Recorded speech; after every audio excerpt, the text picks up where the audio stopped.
Welcome back to the channel, guys. In this video we're talking about getting that retro vintage film look, and I've been doing that with a plugin called Dehancer.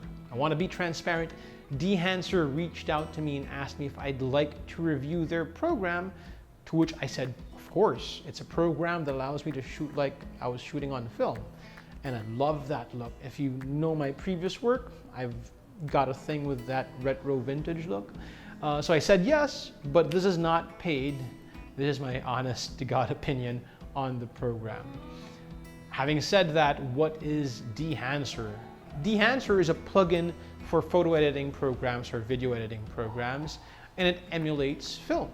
So it takes your digital files, reads that, and translates it to whatever film stock they have on their catalog. Who is this for? If you're someone that would want to dabble with the film, because film is still a very popular medium, but you don't have the budget to do so, this is actually a very excellent alternative for that. It allows you to get consistent and accurate results, and it gives you the best of both worlds. You can shoot on digital, but get that film output. So we're gonna be jumping into the computer. We're gonna go there, take a look at how Dehancer works, and yeah. All right, so we are in Lightroom, and we're gonna show you generally what the workflow looks like when you start off with Lightroom, going to Dehancer, and then exporting the file. So we're not gonna cover any installation or all of that. Dehancer has amazing guides for that. We're just going to cover the workflow that they suggest. My specific workflow we're going to do in a different video. So we're currently in Lightroom Classic, and I want to edit this photo, right? So I've already got my settings dialed in, but what Dehancer suggests we do is that we drop the exposure by -1. That's subjective though. I've got it at -44 because I like where it is right now. They say -1 because they want the curves on the histogram, or they want the histogram, all those colors, they want that towards somewhere towards the midtones to preserve as much data as possible. Next, they want the contrast down to -40. They want the blacks to +60. They want the curves linear.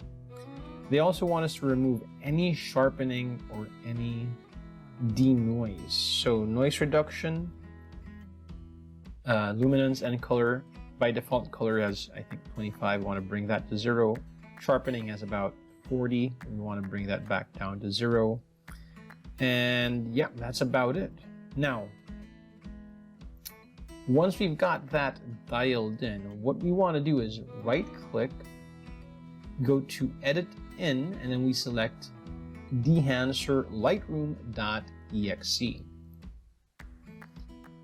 We get this pop-up over here. We select Edit a Copy with Lightroom Adjustments and click Edit.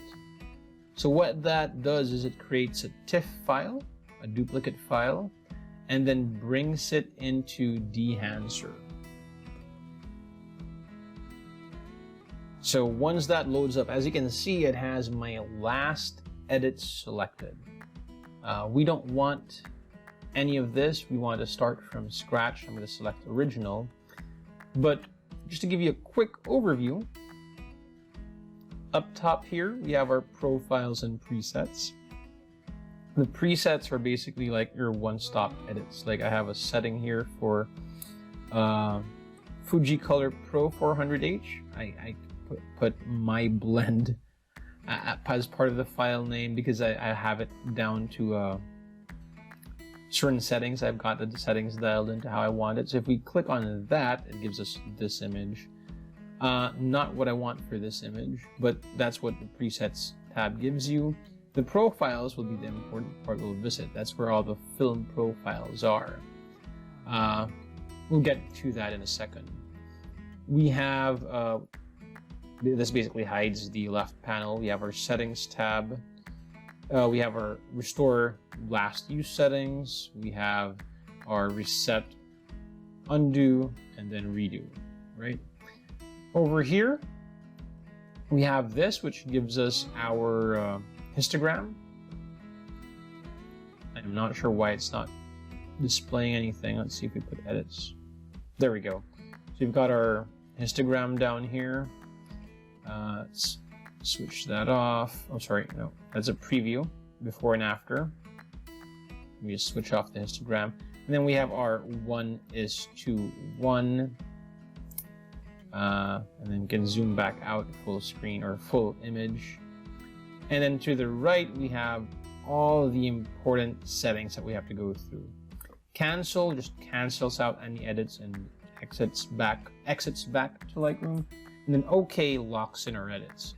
So we're going to go through all of these, but we're going to go through it through the suggested workflow that Dehancer has. Again, this is not generally my workflow, it's the suggested workflow. I've made some tweaks to my workflow, but let's go through it. So, no edits, we start off from scratch with original.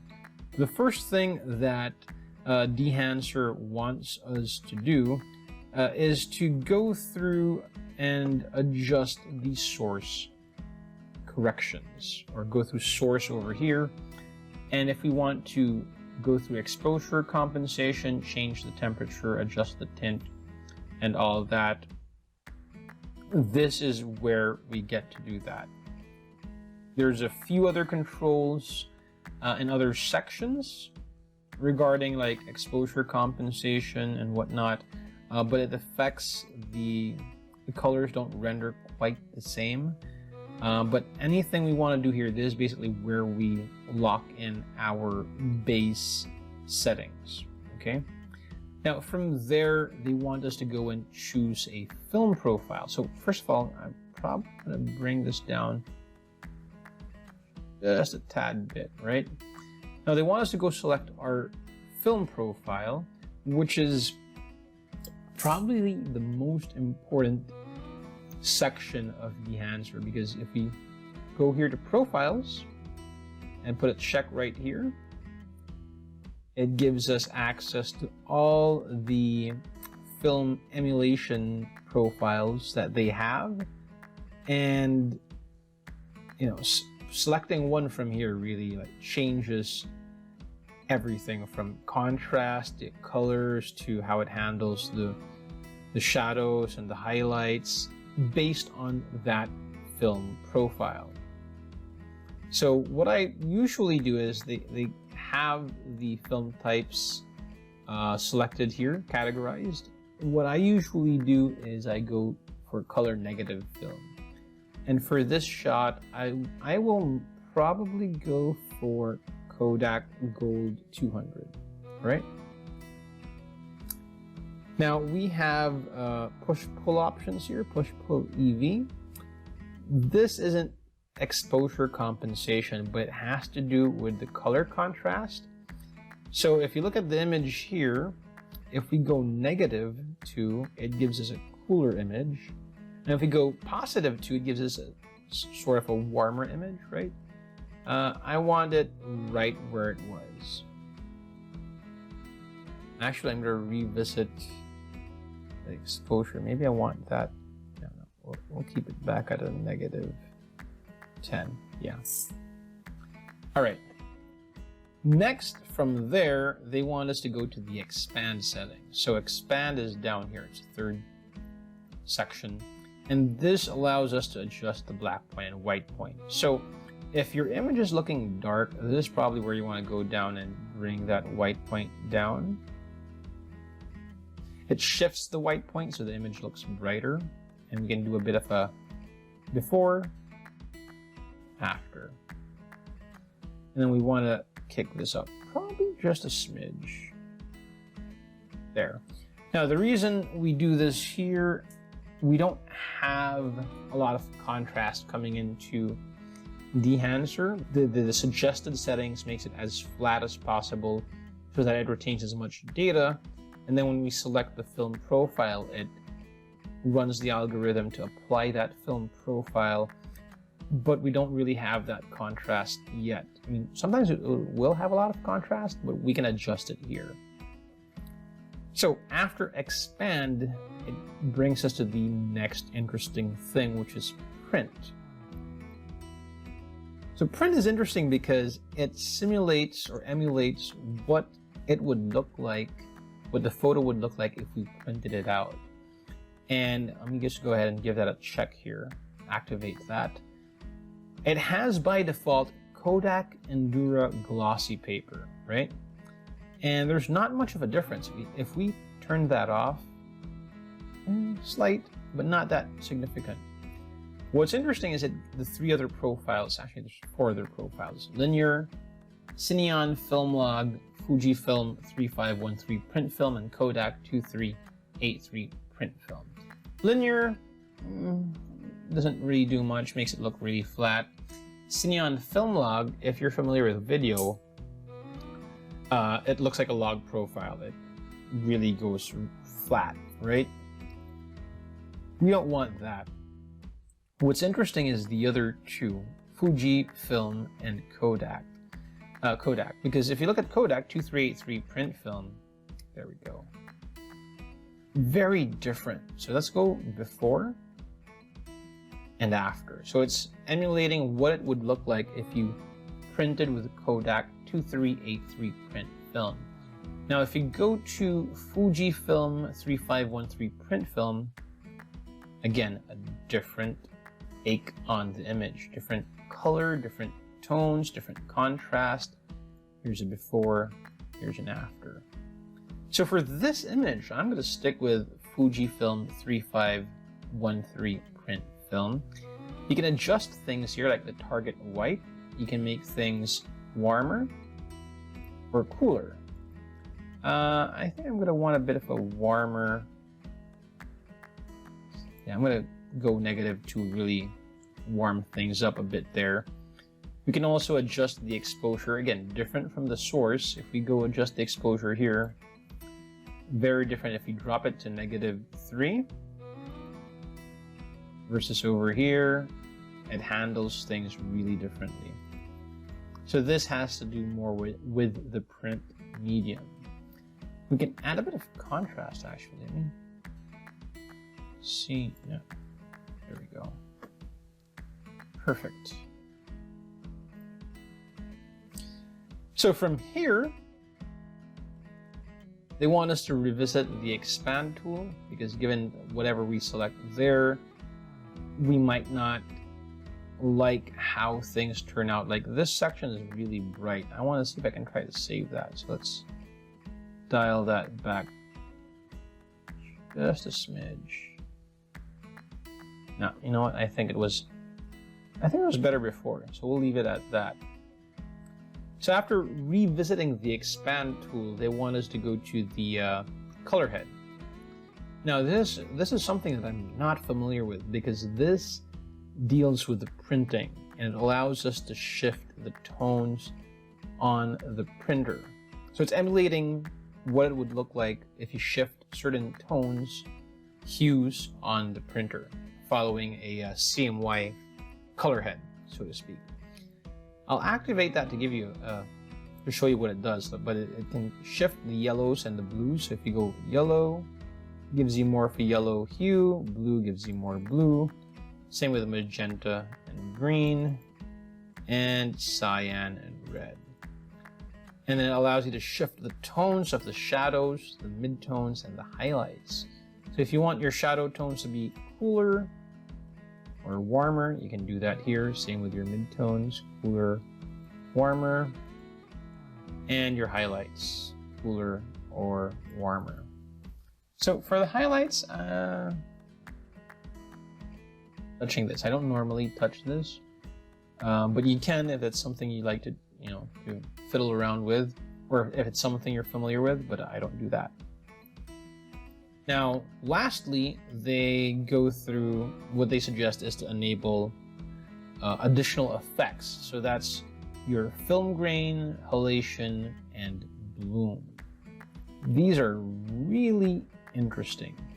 So for film grain, if you're doing film emulation, film simulation, this is something you're going to probably look into, especially if you love film, right?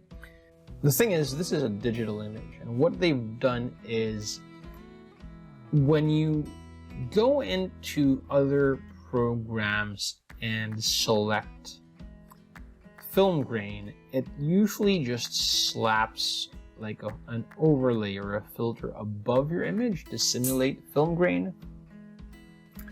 Dehancer is different. It reconstructs the image based on what they call complex physical modeling of film emulsion. So if we put a check on film grain, automatically we see a very big difference there. But it reconstructs the image, and we can go through this and change a few things. Now, processing mode, we have analog and digital. Analog is the original type of grain that they have for the emulation process. It eats up more processing power, and then digital, they say it's for high performance but simplified grain. So it doesn't take up a lot of resources from your computer, right? I'm sticking with analog. Now, size allows you to shift the size of the granules of the grain.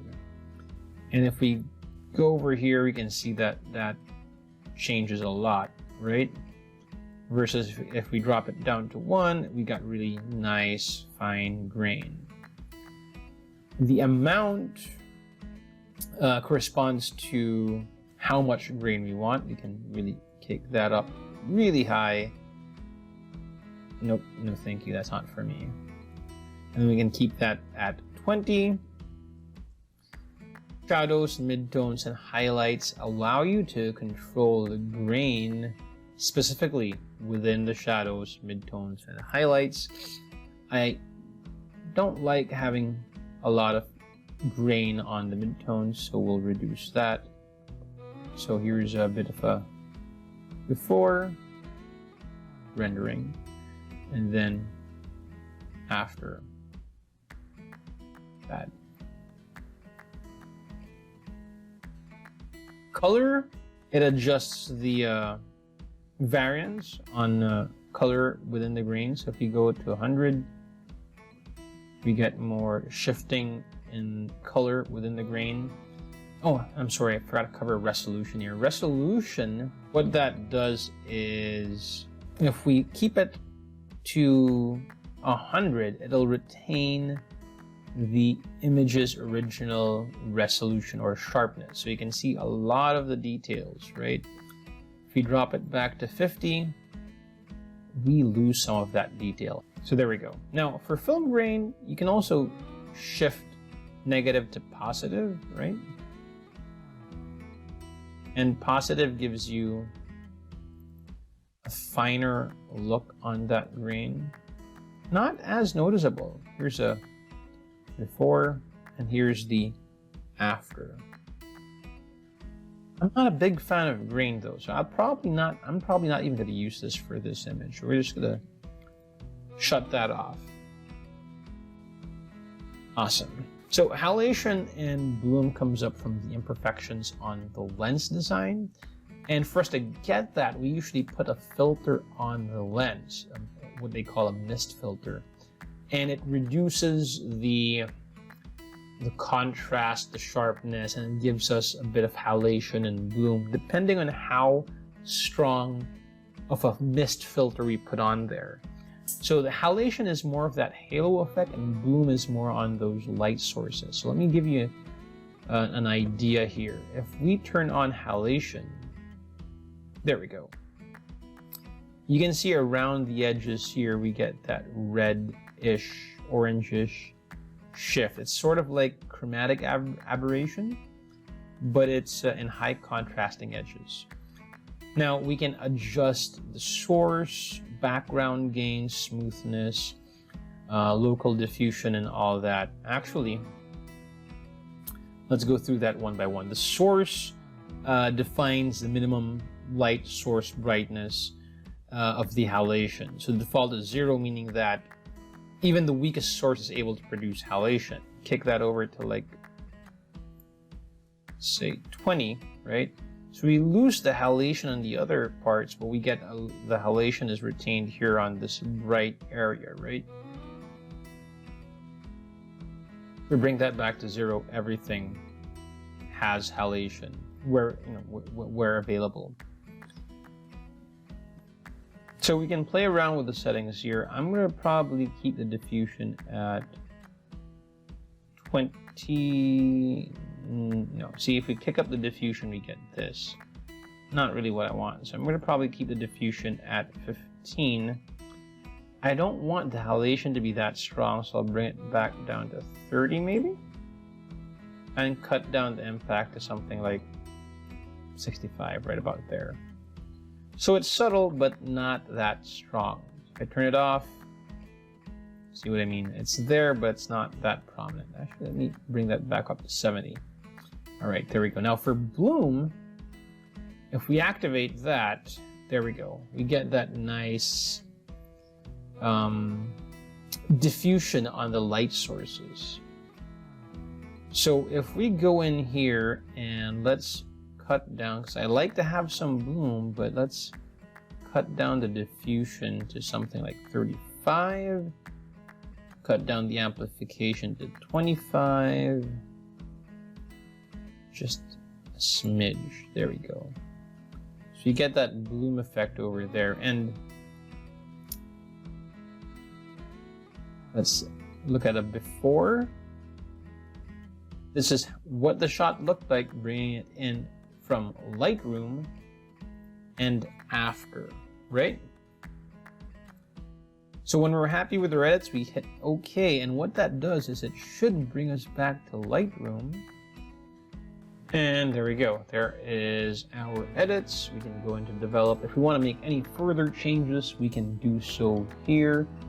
But if you're happy with that, you can just go ahead and hit export, and it should export the file to wherever you want it to go.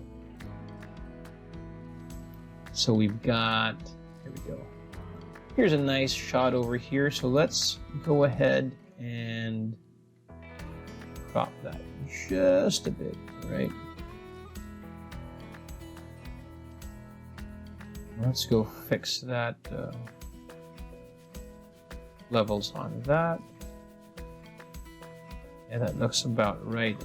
And then we can go ahead and apply our Dehancer formula and drop down the exposure. We're probably going to go to something like there, negative 1.14. Perfect. All right, so from there, let's go ahead and edit in Dehancer Lightroom.exe. Edit a copy with Lightroom adjustments.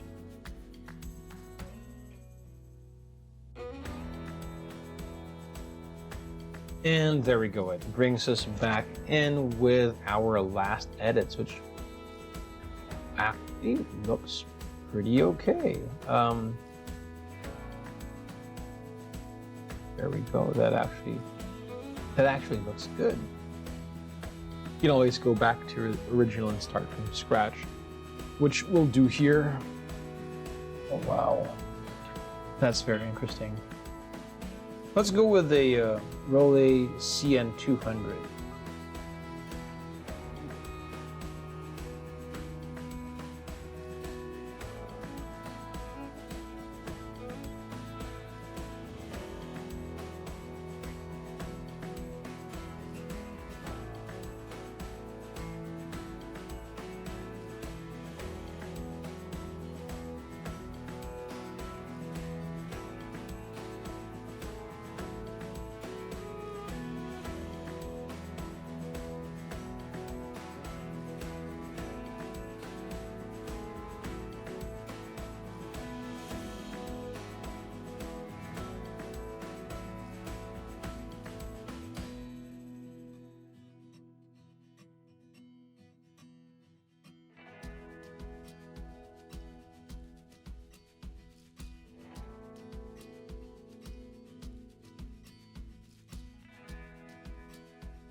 there we go.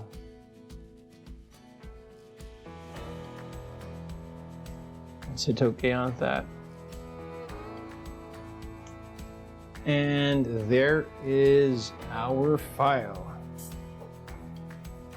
So what do I think about it? Dehancer is definitely a great tool. So if you're a fan of the retro vintage film look, then yes, it is really something you'd want to go for, but it can be more than that. So would I recommend it? Definitely. I think it has a lot of potential, not just for that film look, but I hate to say this, it's a term that gets tossed around a lot, but it does add that cinematic look to the final image. So there we go. I hope that this video has provided some insight into Dehancer and helped you determine if this is a plugin that's for you. If it is, there is a code down below on the description. You can use that code to get 10% off upon checkout when using Dehancer.